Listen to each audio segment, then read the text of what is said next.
Hello, today we're going to be talking about moral development.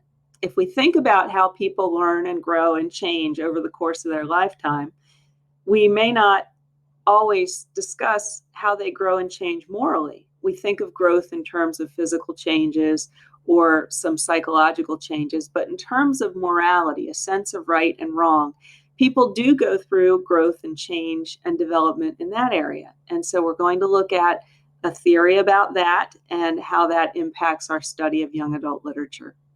Lawrence Kohlberg created a theory of moral development and broke it down into several stages.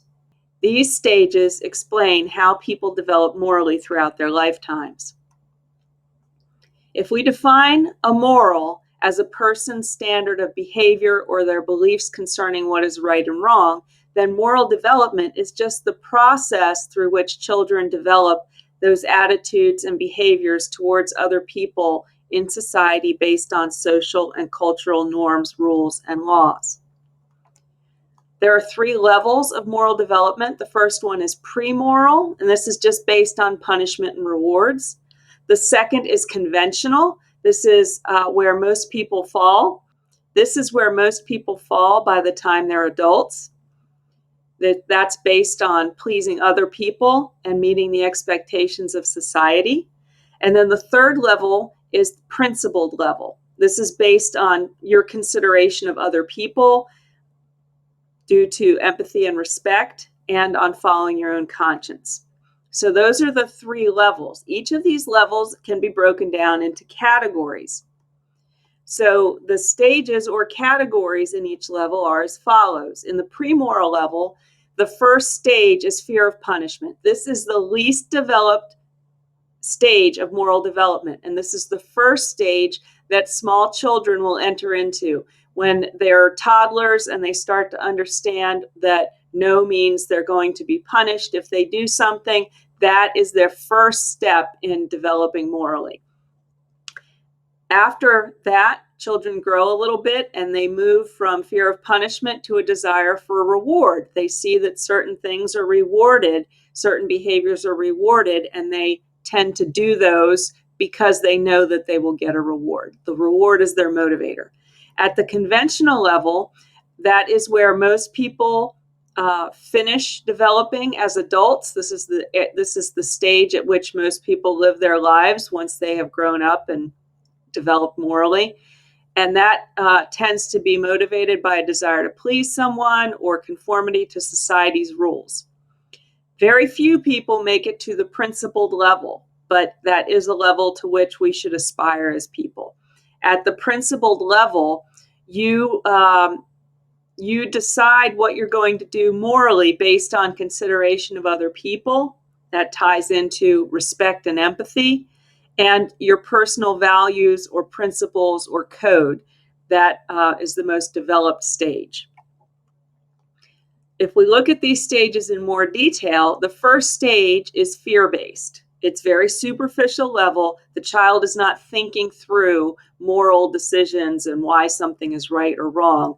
They will still misbehave if they can get away with it, and the focus is external. So I don't have a moral code of my own. I'm responding to external input.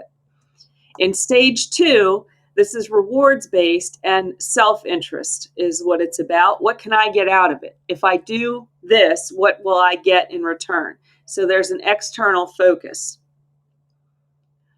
Stage 3 is about wanting to please someone. This moves away from rewards and punishment, and it starts to move to a deeper level of maturity where things become relationship-based. And the focus is on interpersonal relationships. You want to do something because you want to please a parent or an authority figure or a friend.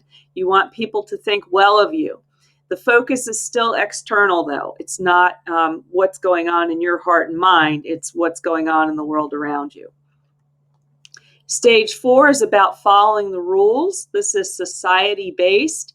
It's you focus on what society expects from you, the rules that society sets, still an external focus. And this is where most people stop developing their moral code. You can get to stage 4 and live a very healthy, productive, good life in our society.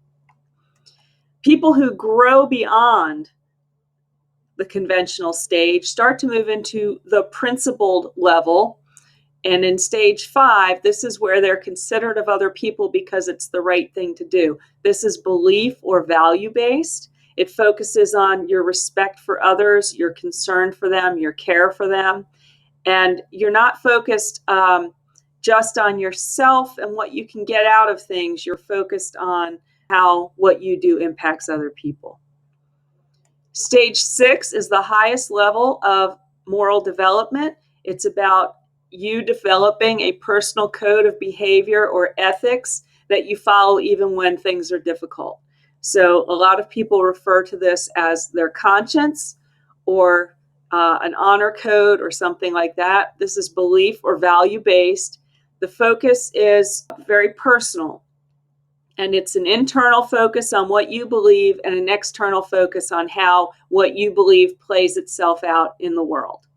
So those are the different stages. And this is a graphic that shows those stages.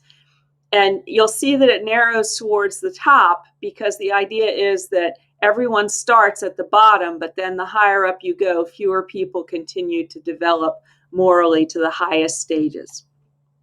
So how does Kohlberg's theory of moral development relate to young adult literature? Any study of people, any study of characters is going to have elements of Kohlberg's theory of moral development in it. It will impact character motivation. Characters at different levels of moral development will make different decisions. When characters interact, they may be at the same level of moral development or they may be at different levels of moral development. And when they are at different levels, they're going to experience the events of the story differently because of that. Sometimes it will cause conflict between them. If they're undecided as to how they should respond to something, they would have different opinions, and that could breed a lot of interpersonal conflict. Sometimes people have intrapersonal conflict because they're in one stage of moral development and they need to develop to another stage. Sometimes society values one thing as a rule or a moral principle, and it conflicts with an individual's personal code or principles.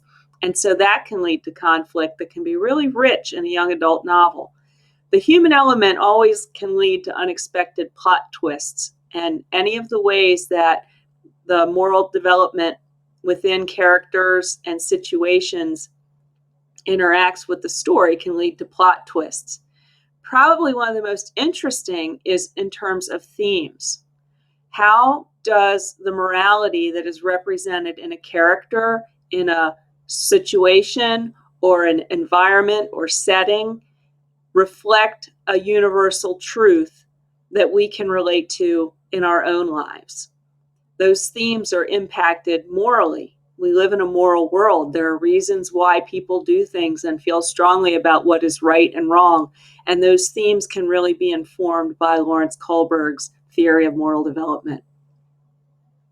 I hope that as you read, you will find that applying this to the novels that you look at will increase your pleasure in them and your interest in them.